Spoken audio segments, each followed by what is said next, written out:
Welcome. On this video, as the name implies, we'll be learning the basic equipment you would need to get to start up as a fish farmer. A lot of people come with such questions like, I want to start fish farming, I don't know which equipment to get. So this video is going to focus on the equipment, the basic ones that you need to get in order to start a fish farming business. You want to culture catfish or tilapia, which are the regular or the general ones. You would need certain equipment, and this video is going to put you through on such equipment. Each of these equipments will be highlighted one after the other, and will tell you at what stage this particular equipment is used, what is it used for, and how it's supposed to be used. Now, when it comes to fish farming, this particular video would only focus on equipment that are used for the grow out stage of fish farming. When we say grow out, what do we mean? That means you want to rear your fishes from fingerlings or juvenile size. You want to raise them to table size. That is what we call the grow out stage of fish farming. There are other stages of fish farming, the stages of hatching, where the farmer would hatch the baby fishes, grow them up to fingerlings or juvenile size, then sell to the farmer who wants to do grow out size. So remember, don't forget, this video is only going to focus on that farmer, that fish farmer who wants to start off fish farming, but want to focus on the grow out stage of fish farming. That means you want to collect seeds such as fingerlings or juvenile fishes from an hatcher, and then you will rear them to big sizes that can be eaten on your table. That is what we mean by table size. So this particular video is only going to focus on the equipment you would need for this stage of fish farming. Now, as you can see on your screen, this video will be broken down into 6 stages.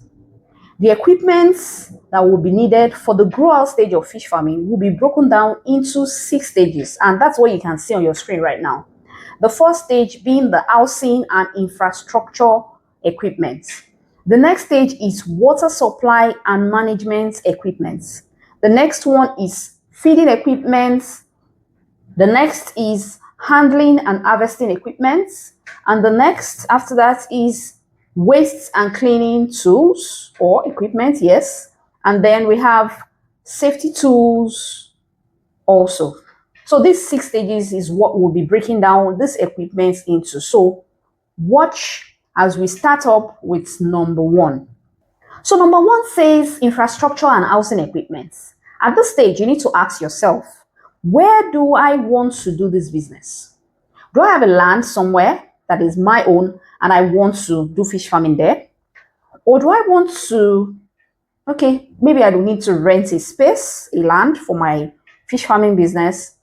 Or, I just want to start on a small scale on my backyard. Maybe I can use this small space at my backyard to start this fish farming business. So at this stage, that is what you need to think about. Where do you want to do the business? So if you have finally decided on where you want to do this fish farming, with that, you'll be able to know which equipment will work for this particular location. For example, people, like I said earlier, some feel that, I can do it at my backyard. Even if it's not my own house or my own space, or even if it's yours, you want to start at your backyard, that's one. Or you have a space and you want to go all large. You have a land and you want to make use of that land and it's yours, that's also okay. Or what if that land or that space you have is also not yours? All this you need to think about such that by the time you start picking equipment, it should suit that location or that space that you have decided to use. We are still on infrastructure and housing equipment. Now that you have decided on what space you want to use, the next thing you need to talk about or think about is what type of pond I want to use. At this point or on this stage, we'll be discussing the ponds that you want to erect. Now, just like I said earlier, your space will go a long way in helping you to decide what type of pond you are going to have. Now, in the course of this video, I'll be explaining the various types of ponds that we have or that you can use for fish farming business. And there are 4 types. This is the 4 types you can see right on your screen now. the 4 types of fish ponds that we have, that you can choose any from. You can choose from any of them to erect.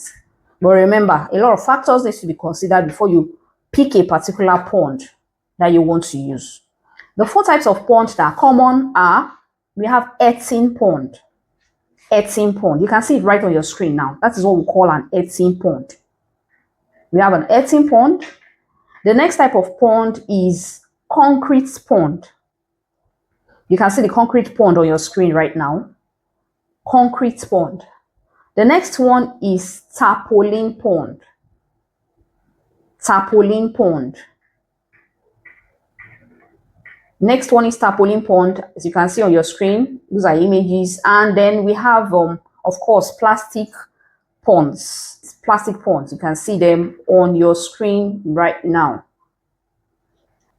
The location you have chosen for your farm, the space you have chosen, is what would help you to determine which kind of pond you are going to pick. Say, for instance, you have a land of your own, that it's yours, and you're not ready to, you don't want to make use of it for building or anything. You purposely bought it for the purpose of fish farming.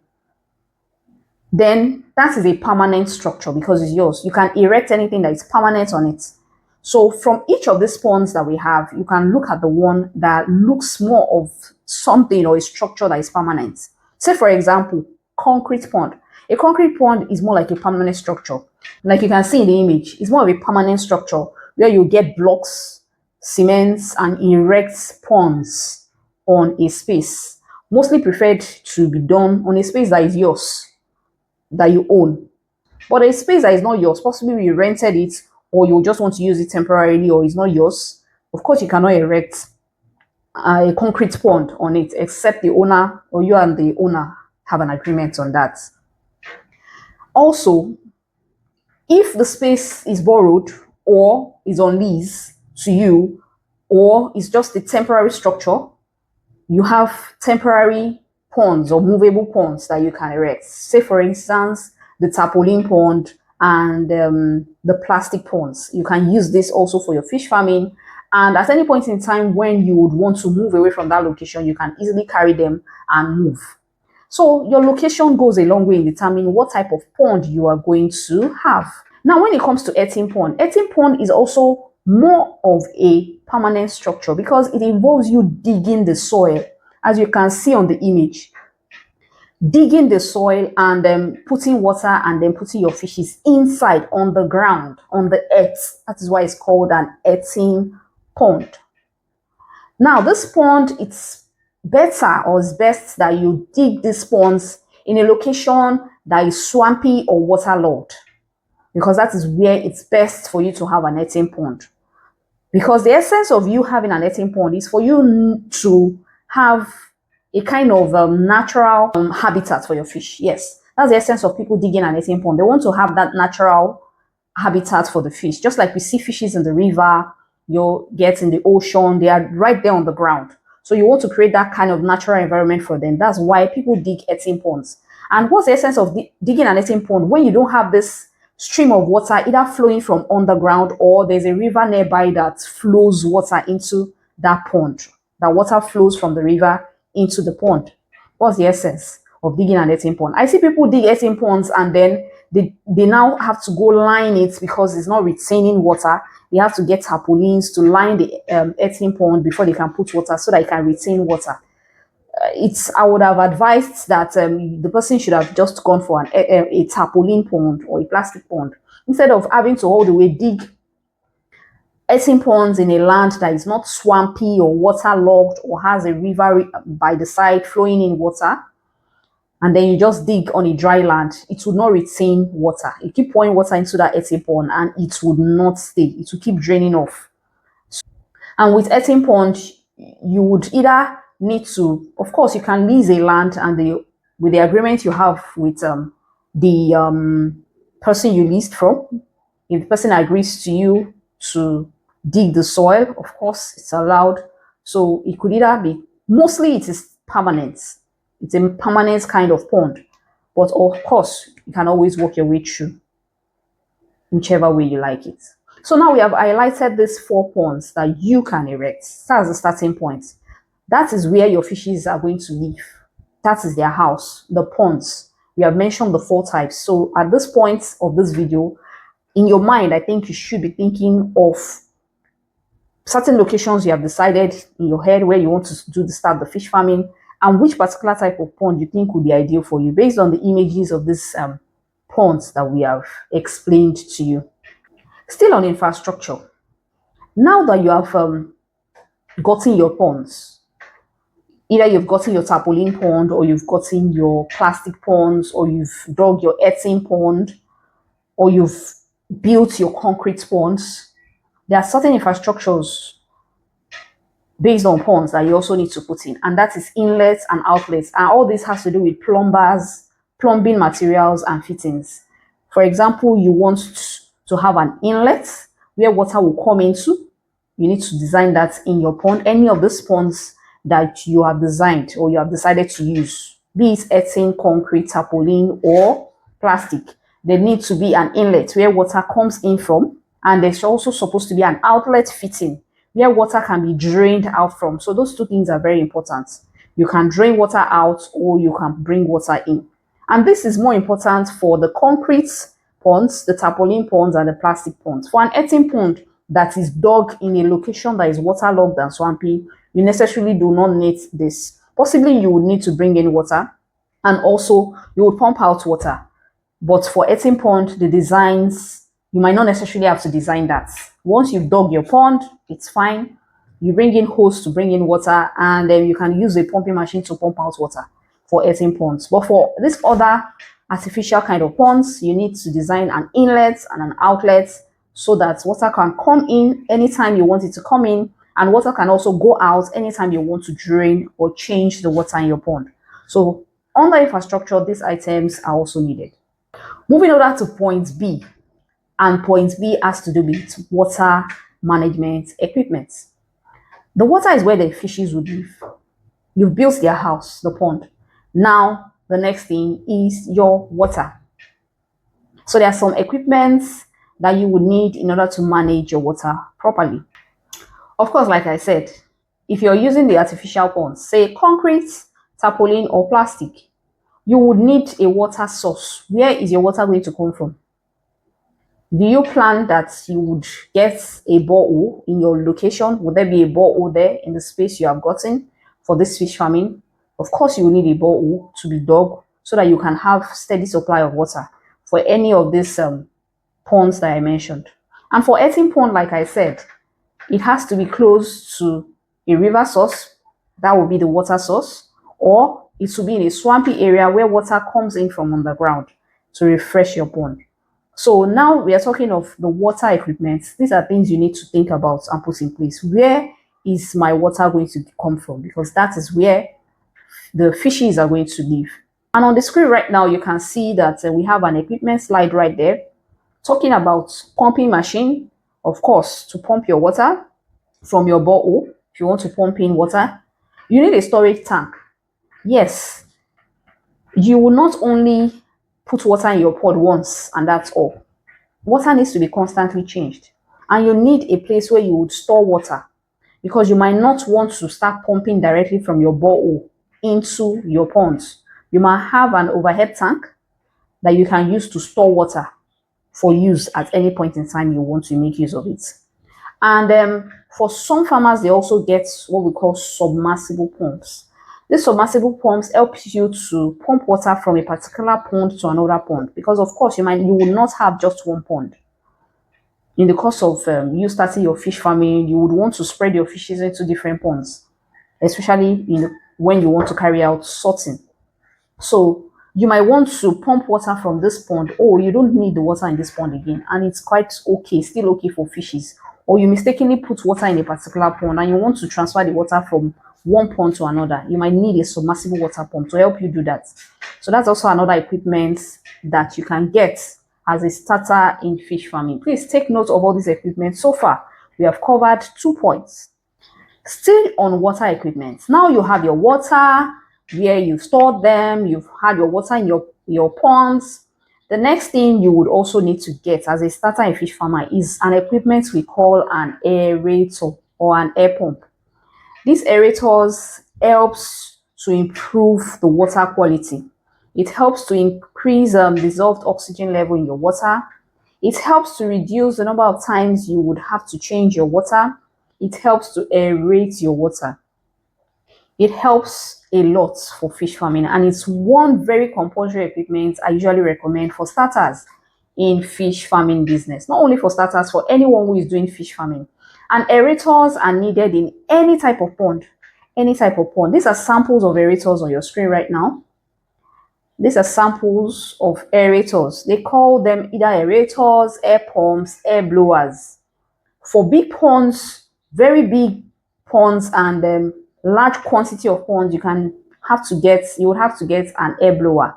These are used for concrete ponds and earthen ponds, and any of these ponds can make use of an air blower. This is an air blower right on your screen, very big and massive for large scale fish farming production, grow out production. You can make use of this. It can be used in any of the ponds. Now, the second one, these are smaller air compressors, also known as aerators, also known as air pumps. This is the second one. This particular one right here is used for smaller ponds. They also come in different sizes based on the sizes and quantity of ponds you have in your fish farm. They also are aerators.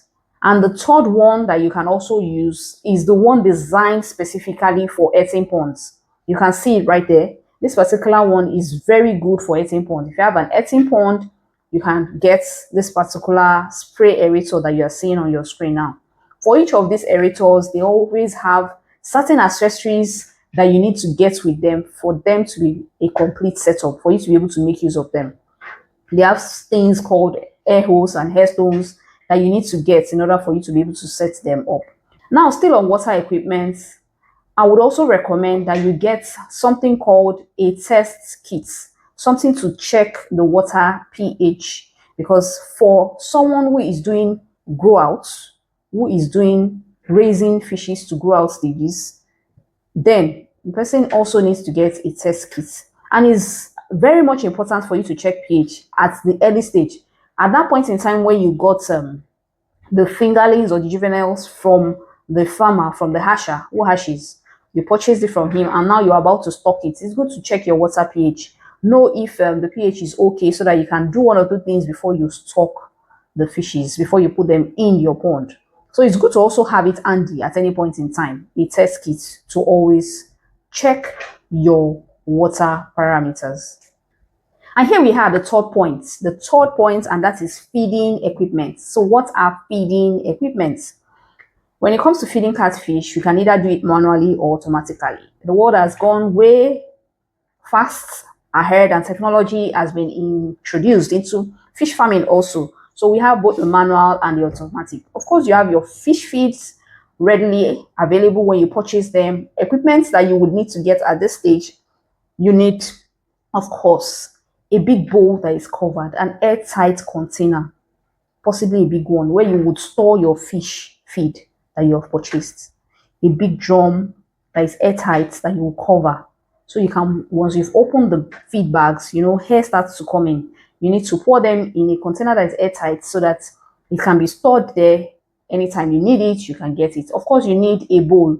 For manual feeding of fish feed, you need a small bowl, a measuring bowl, particularly a measuring bowl that you would use to know the quantity of feed that you are about to go and feed your fishes with. You use that bowl to take some from the big drum where you stored it, and then you use this bowl, measuring bowl, to know the quantity of feed you are about to feed your fish. Say you have a full bowl, you feed your fish, you take the second one, you feed, you know that, oh, I've used two or three of these bowls. I've fed my fishes with them. As they grow bigger, you can come to see, okay, I'm going to be feeding them with 5 bowls of this or 6 bowls per feeding time. And there are what we call automatic feeders, used for carrying out automatic feeding of your fishes in the pond. If you look at your screen right now, you would see these 2 types of automatic feeders.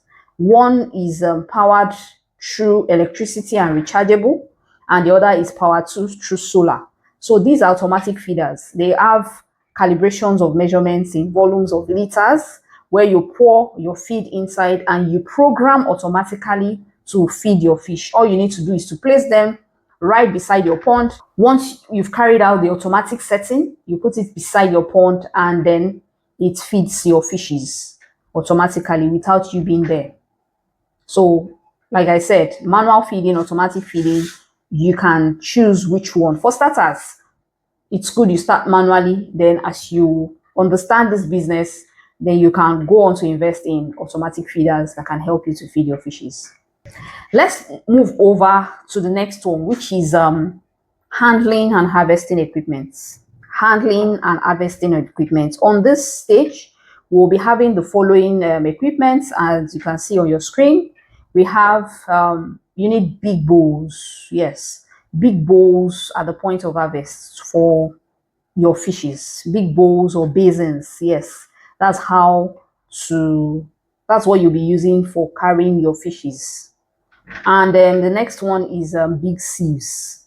Yes, sieves helps you to drain water when you have taken fishes from your pond, and then you don't want the water content to also be included when, especially when you want to weigh your fishes for harvesting. You need these basins so the fishes can be without water in a bowl. So the sieve will drain the water out, then the fishes alone will be on the sieve. So you need this. Another thing you need is scoop nets. Scoop nets comes in different sizes. At this point, it's not even at the harvesting point you would need scoop nets. You need smaller ones to help pick up some few fishes as they go, to do some checking. You have some, just to scoop some fishes from your pond at any point in time. Maybe you want to do a carry out a check. Maybe you want to check the weight, average weights in the course of you feeding them. You want to do some checks. You can use your scoop nets. And maybe you want to pick 1, 2, 3, 4, 5 pieces of fishes for sale to someone or something. You can use some bigger scoop nets also to do that. So you need scoop nets. Then the next thing you would need is drag nets when you want to harvest. Next thing is what we call drag net. Drag nets, as you can see on your screen right now, is a very big net used for harvesting, especially when you have big size ponds and you want to pack out or you want to harvest these fishes all at once or in batches, as much as your drag nets can carry. Instead of using a scoop net that would only pick 2, 3, 4, 5 fishes maximum, your drag net can pick 30 pieces of fish at a time, 40 pieces of fishes at a time when you want to harvest. So that's what a drag net is, as you can see on your screen.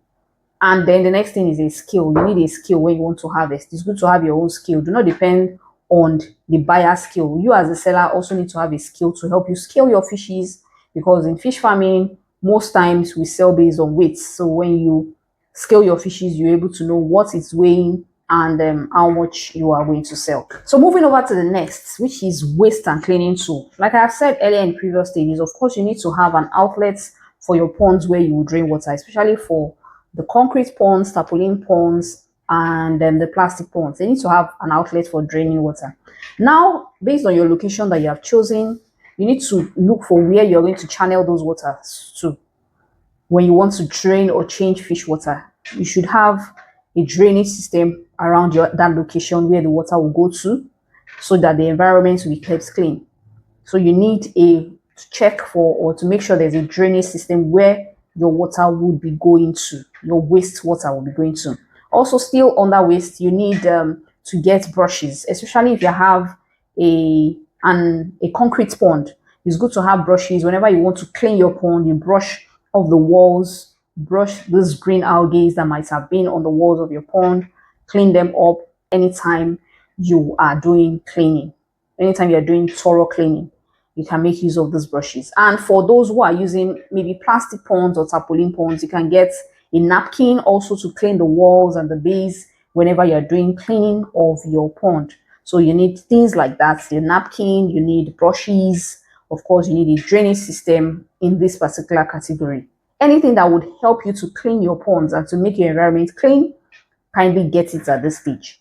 So moving over to the next thing now is safety tools or safety equipment. How do you protect your fishes? For those who have earthen ponds, it's important to get what we call pond cover nets. Not only for those earthen ponds, any type of pond needs a cover, nets for covering it. This net helps to prevent predators. Look at the sample of a cover net right on your screen now.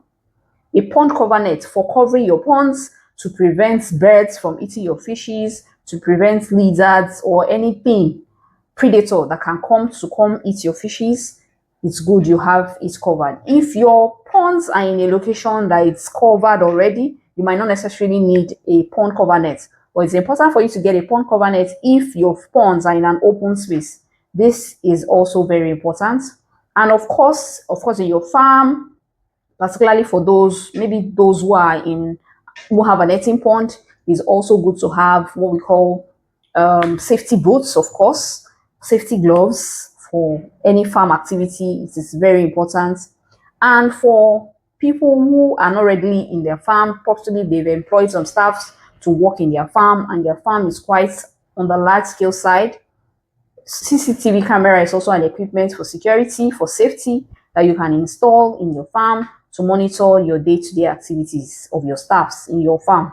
So these are safety equipments, cover nets, you have your gloves or your boots to work in waterlogged areas where your fish farm is, and also your cameras also are necessary. Your screen right now is a summary of all the equipments that we have mentioned so far. These are basic equipments that you need to get as a fish farmer who is starting up. These are things you need to have on hand for your fish farming business as you want to start up. It's important to get this equipment on hand, and this would help you to start on the right foot. Also, on our digital space, we also have some other digital resources that could help you in your fish farming business. You can look through and see more that you can get for yourself. Thank you.